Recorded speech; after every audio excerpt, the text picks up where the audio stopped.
Hello, friends of Endoscopy Essentials. Welcome to a new episode of this video podcast. Now, today it's June 17, and we are putting out this podcast for a new paper which just came out in Annals of Internal Medicine, which we will discuss today.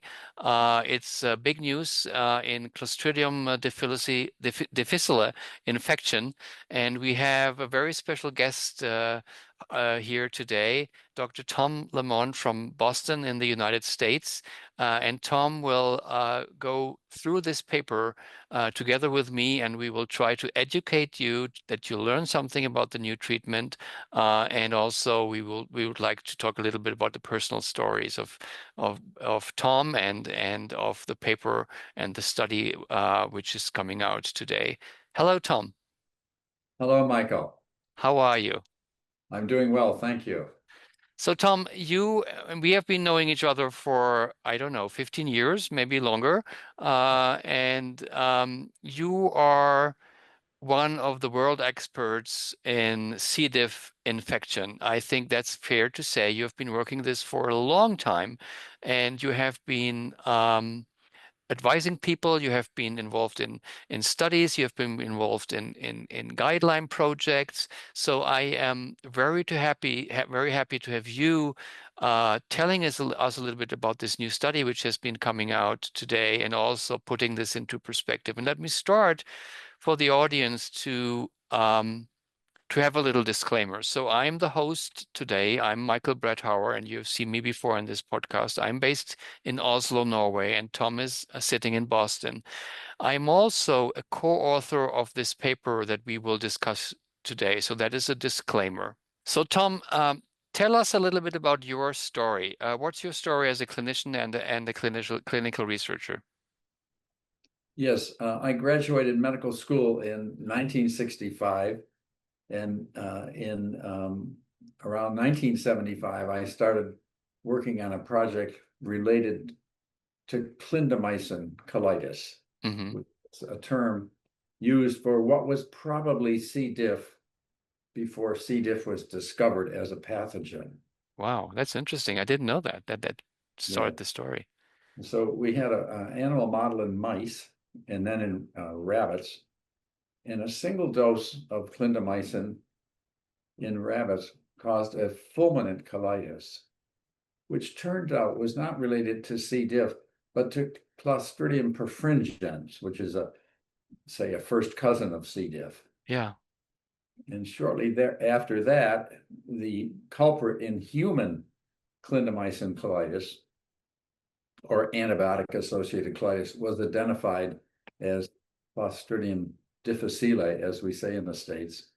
And subsequently, I focused then on the pathophysiology and bacteriology and clinical aspects of what we call C. diff. Wow. And this was back in the 70s, you say? Yes, started in about 1975. Okay. Wow. And how was your career progressing? So you studied in New York, and then you went to LA, and then you came to Boston. That was also in the 70s? Yes, I graduated medical school in 1965. I had military service in Heidelberg, Germany for 3 years, which was an interesting interlude in I my. can imagine. Close to where I grew up. Yes, we were very fond of that time in our life, and then came back to Boston. And I, aside from a brief sojourn in Los Angeles, I've worked and lived in Boston ever since that time. Yeah. I eventually moved from Harvard to Boston University and stayed there until 1966, and then came back to Harvard Medical School and worked um, up until recently at Beth Israel Deaconess Medical Center. Yeah. Wow. And you were also involved in medical publishing. Yes, I've enjoyed medical publishing. I worked first as associate editor for the New England for the gastroenterology. And when I was active on the governing board of the AGA, I helped found the journal called clinical gastroenterology and hepatology, Yeah. CG.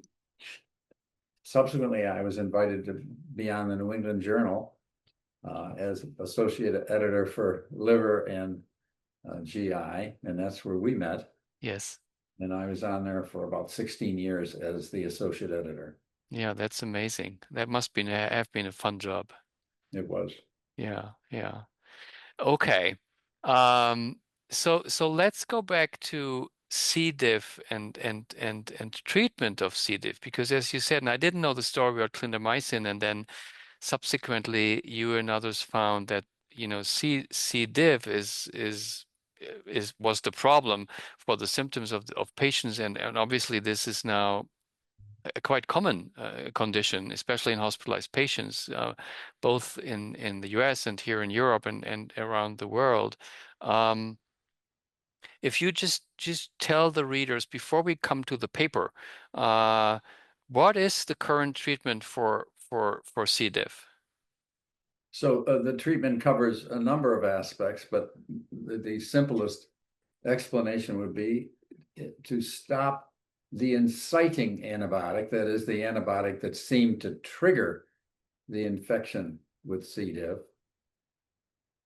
to support the patient, especially if they're dehydrated or deficient in electrolytes, and then to treat the patient with an antibiotic of Yeah, either vancomycin or fidaxomicin. yeah, It's usually a treatment that lasts 10 days and has a good success rate. yeah, The problem is that antibiotic therapy is treating a disease that's caused by taking antibiotics. And the reason is that the normal flora of the intestinal tract keeps pathogens out. It's called a barrier function. When that barrier function is reduced or weakened by antibiotic therapy, then C. difficile takes advantage of that and can come in to the body as a spore, mm, then vegetate in the large intestine, release toxins, which cause tissue damage and severe diarrhea, and in some cases, even death. right.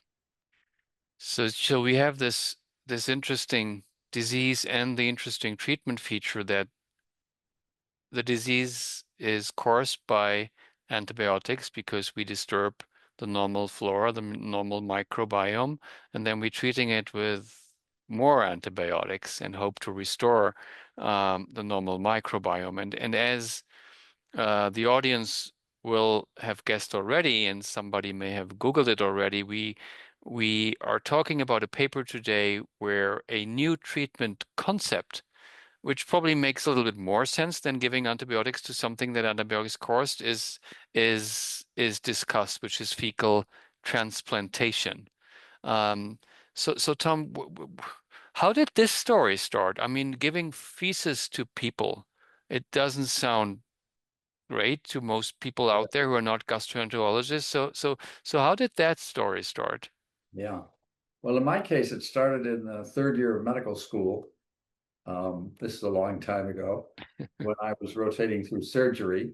We had a woman who'd had I think, a partial gastrectomy for peptic ulcer disease, and then developed pulmonary infection, got some antibiotics, and then developed antibiotic-associated diarrhea with colitis, very severe. The surgeon on the case said, we have to restore her flora. Hmm. So we didn't have any tests for C. diff. Her stool was tested for the usual pathogens, Salmonella, Shigella, et cetera, but they weren't there. So we actually took a fecal sample from a healthy surgical resident, mixed it up in, as I recall, something like chocolate milk, and put it down an NG tube with the patient's agreement. Hmm. And she recovered.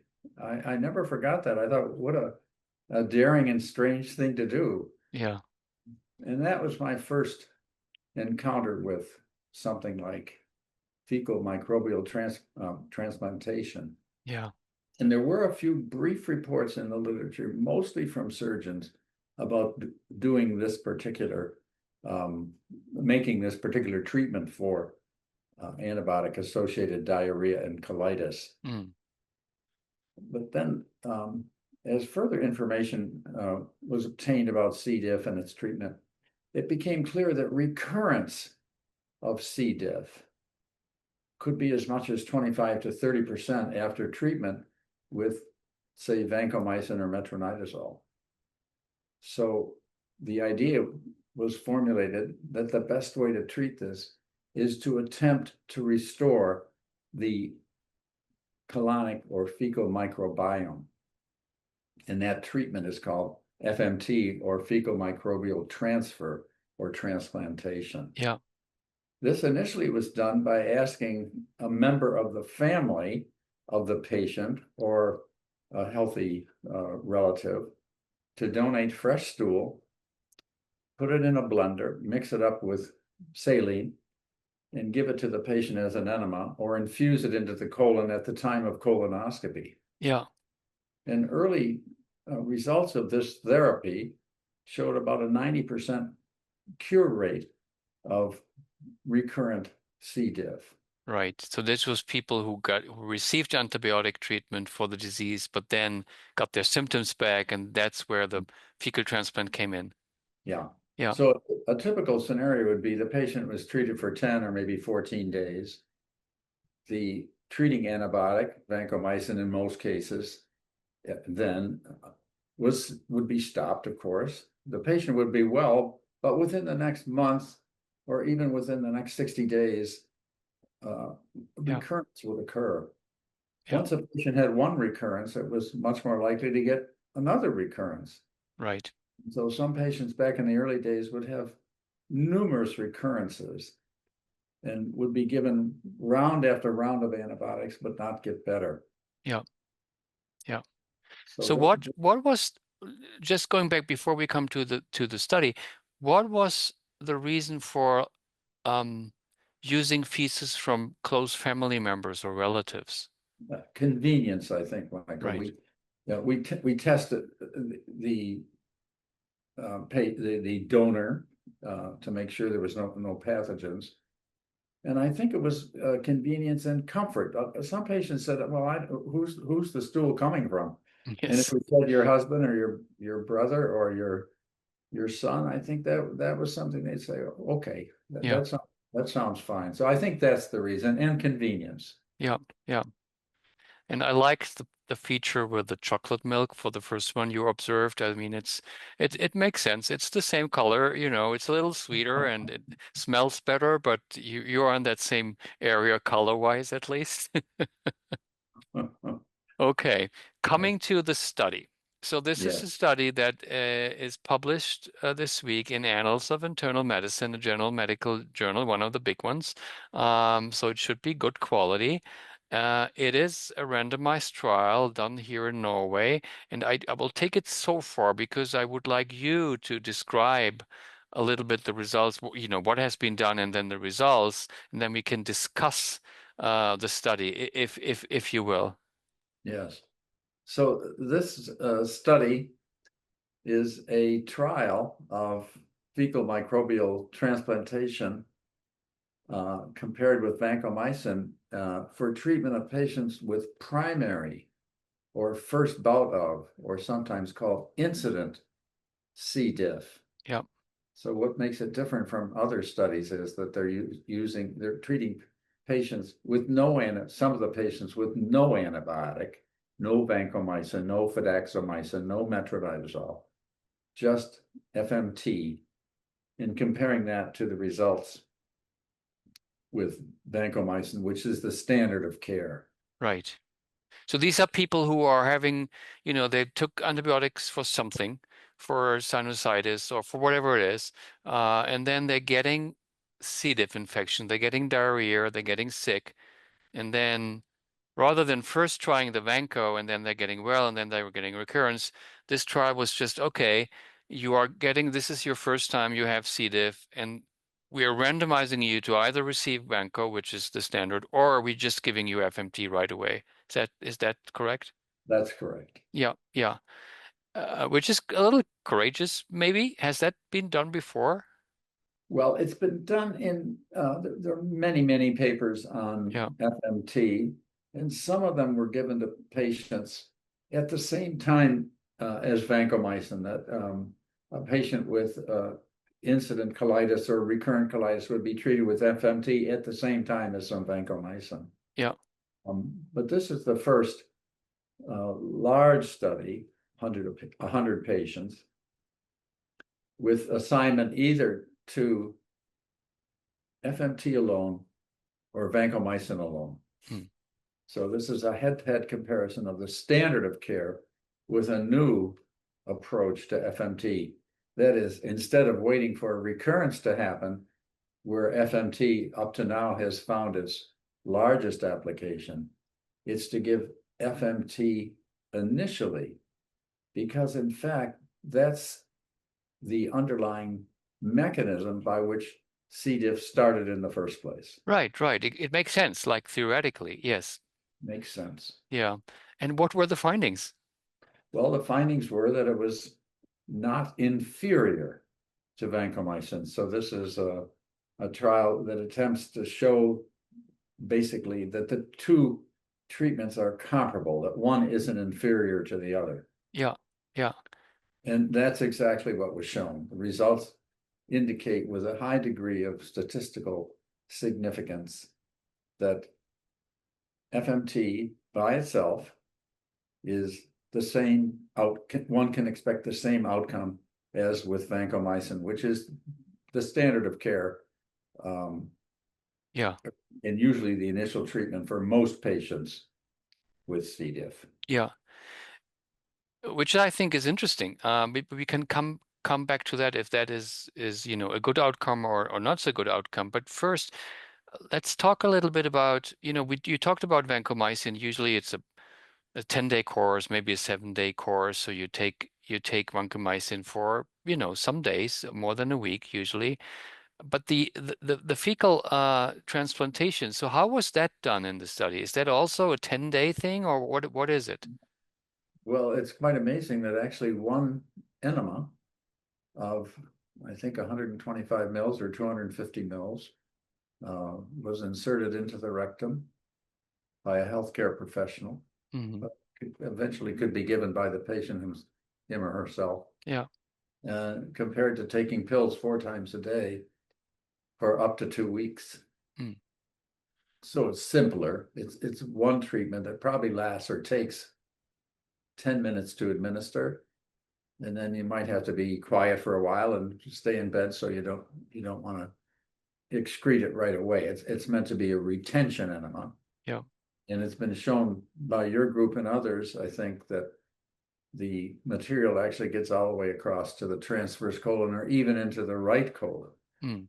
So this has been known for some years because when court enema or cortisone containing enemas were introduced for the treatment of ulcerative colitis, some colleagues that I knew at the time put a little bit of barium into the mix or contrast media and showed exactly the same thing with Yeah. even a small 100 ml medicated enema. The material can reach the transverse colon. Right, right, right.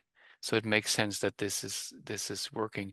But so it's a one-time NMR versus a 10-day course of vancomycin.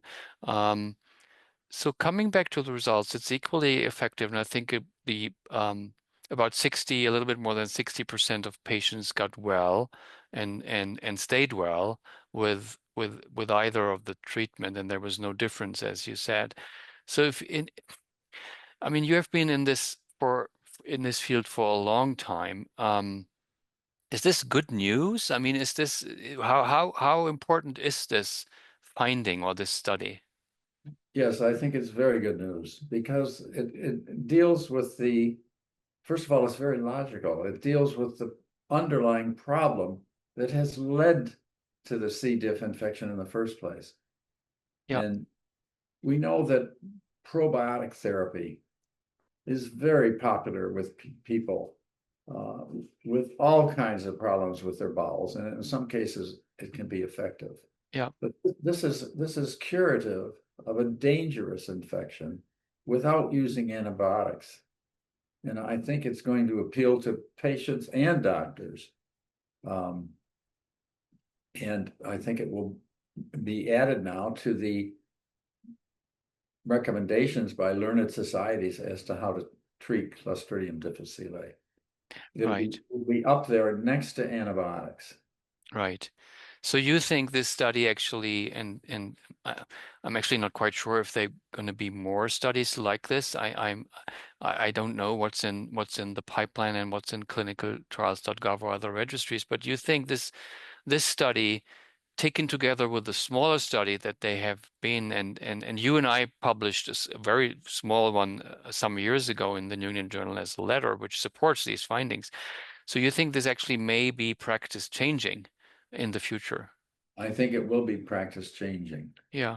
And it's very logical. It's based on lots of information about the effectiveness of FMT in treating patients who have recurrent C. diff. And this Yes. just takes it one step further. And that is to patients with their first bout of C. diff. And instead of getting an antibiotic, it's been shown here that treatment with FMT is equally effective to vancomycin, which is considered the standard of care. Yeah. Do you think it's a disadvantage that it's not better than vancomycin?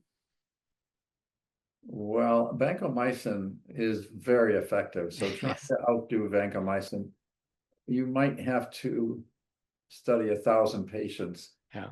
in each arm to get to statistical significance. That's what Yeah. the cardiologists do. They study if they can get a 1 or 2% improvement in one treatment versus another, they'll say, well, considering all the heart attacks in the world, this is definitely worth it. Right, right. Yes, I think this could replace antibiotic treatment. Yeah. That's very good news then, and it'll be interesting to see how the professional societies react to this new evidence. Let's come a little bit to the current landscape of FMT. And I mean, you are based in the US, I'm based here in Europe, and we have people in the audience who are from all over.